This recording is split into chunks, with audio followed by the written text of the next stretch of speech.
This week, it's about rookie Dillon Gabriel in Cleveland. Tannenbaum, what grade did he get? Greeny, B. And in fairness, his good throws really merit an A. The only reason it's a B is he had a pick six, he had another fumble. Those turnovers count. But I was extremely impressed by his accuracy and getting rid of the ball. Really good anticipation. Again, I'm just concerned about his size. Yeah. Typically, that doesn't translate well to the next level. I thought he was sensational. I thought the tape was just as good, if not better, than Shedeur last week. He looked a lot like Tua. And the things that you want to see from the young player, are you seeing it correctly? Are you playing fast? Are you efficient with your decision-making and your movement? All of that was there. And so we can sit here and harp on an interception that's not his or a fumble, but when you watch this is really well done when it comes to how's the drop marrying the concept. He's going to try to get the out route up top, 1, 2, 3. Guys playing outside leverage defensively don't like it. Get backside, but also move in the pocket. This is a tight space right here. That is really efficient when it comes to the movement and finding the number 2 or 3 read. That looked like Tua. This is an in route from the bottom of the screen. Watch him with his eyes and marrying his concept of his feet. Pull those defenders down. He's going to let this ball go from behind that defender. That guy's covered. That's anticipation. That's seeing that window open at the NFL level. This is my favorite throw of the weekend for him. He wants thrash on this deep middle sit. He's got to see coverage rotation. He's got to manipulate the underneath defender, and he has to move the pocket while also throwing a ball away from a very tight covering defender. Watch what he does to his backer. He's going to peek to the bottom. We see where he is starting-wise, see where that backer ends up. That opens up the window, and there's that completion. That's big-time stuff. I don't care if you're 6 foot or 6'6". I know a lot of 6'6" guys who couldn't do that well enough. So his tape was awesome, and I think this is a very interesting situation in Cleveland. And then the coach, Kevin Stefanski, says I want to have this decision made sooner rather than later. So what and when should we be expecting to know about the quarterback situation in Cleveland? Well, he's not scheduled to speak to the media at all today, which doesn't mean that the team couldn't announce its decision. But I would think in the next couple of days that the Browns will come out and announce their starting quarterback. And I think everybody has expected all along that it would be the veteran Joe Flacco who draws the start. They want to announce the starting quarterback this week because they want this week to mimic what it would be like during the first week of the regular season. And so they want to get that starting quarterback decision made and in place. And while we're on it, in addition to the starting quarterback, I believe they're going to wind up keeping 4 quarterbacks on their roster. They always were going to keep Joe Flacco. They always were going to keep both rookies, who, by the way, I think could draw some interest around the league. And then Kenny Pickett would be the 4th guy. And there are just enough teams that still need quarterback help. And so quarterbacks are currency, and I think the Browns in the end are going to keep 4 on their 53-man To be clear, what roster. you mean is they're going to keep him because with the idea that they will ultimately trade him and get something in response from a team that has an Maybe injury. they'll be open to that. Doesn't mean they will trade him, but Right. they're holding on to a commodity, an asset. That's what quarterbacks are. I've been in the camp that I think that one of the 2 rookies should start. I think if you're telling us more than likely or anticipating to be Flacco, it'll be interesting to see who QB2 is then. By the way, what if you keep 4 quarterbacks and you get an offer for one of the rookie quarterbacks? Right. Like, you don't know how it's going to go, but 4 quarterbacks gives them optionality and gives them value. Agree. With 2 first-round picks next year, I agree with Dan. Play the rookies. You got to see what you have with them because that's going to help dictate what you do next year. One would assume, unless they start winning a lot of games, which I don't think is most people's expectation, you never know in the NFL, but I think there'll be ample time to see at least one of the rookies for them this season, if not both, and then they'll be able to make an evaluation based on that. But the expectation, as Shefty says, is in the next day or 2, they will name Joe Flacco their starter for the opener. What grade are you giving Cam Ward? A C+, and I like him, but when you're 2 for 7, Greedy, I don't think that's tough.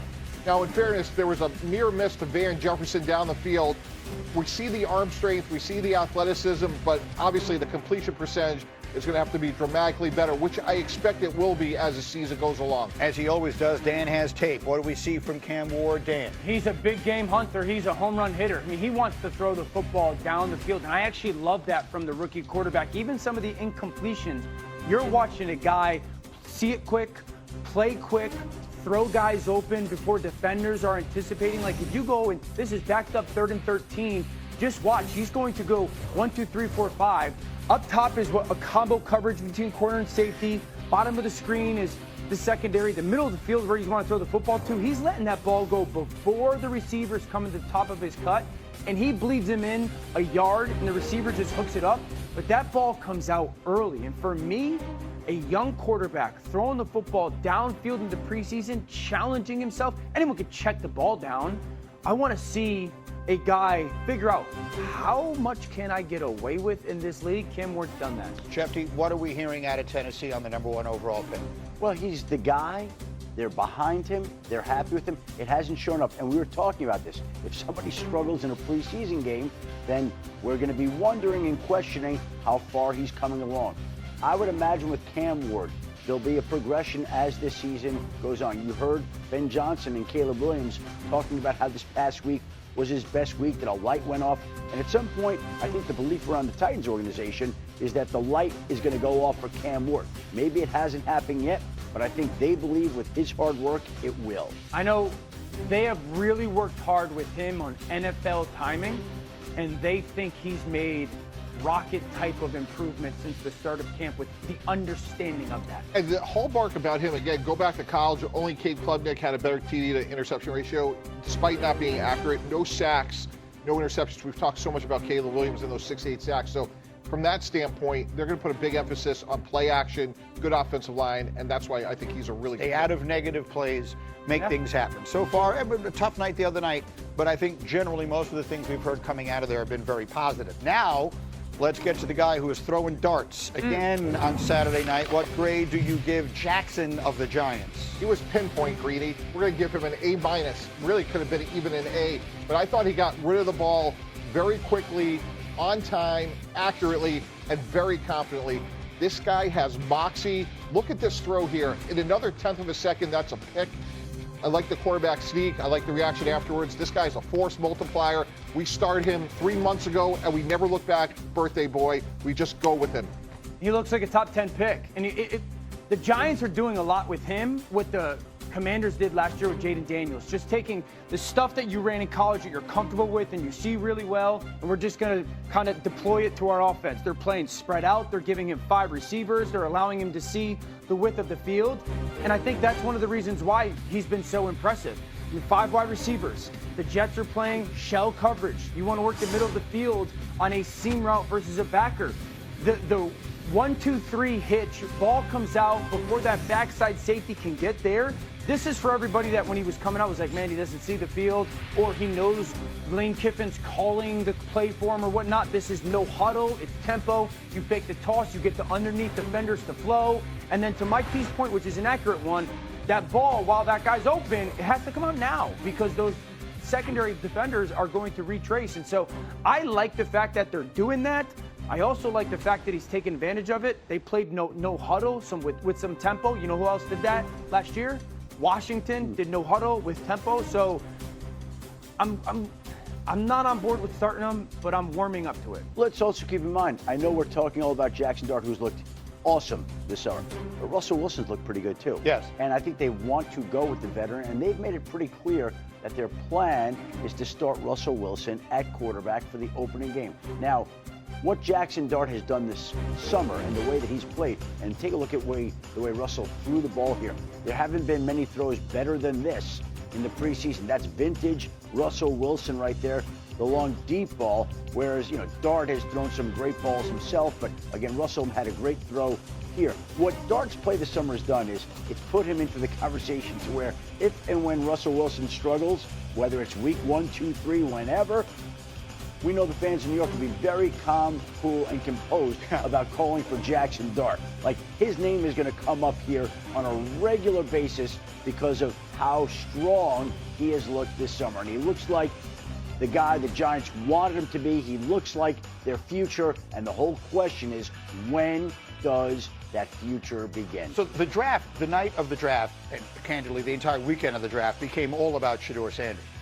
During the lead up to it, again, as the host of the draft, I'm just scouring evaluations. That's all I do for months leading up to it.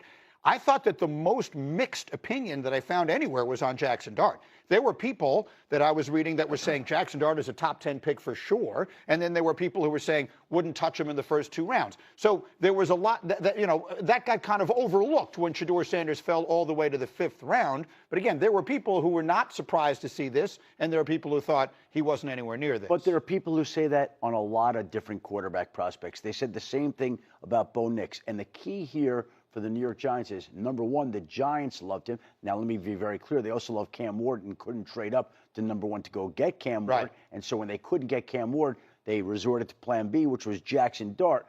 But in trading for Jackson Dart, the Giants held on to their first-round draft pick in 2026. So they moved up without giving up a future one, which when you're doing that for a quarterback, that's rare. Greeny, Dan alluded to it. There was this notion of like he's a system quarterback, meaning when you're playing for Lane Kiffin, you're getting a pre-snap read. He's telling you what to do. But he obviously in the offseason really won over the Giants and a few other teams, given his knowledge of the game. And athletically, we don't talk about it enough, but he rushed for 1,900 yards. He's a much better athlete than people think. He's looked unbelievable.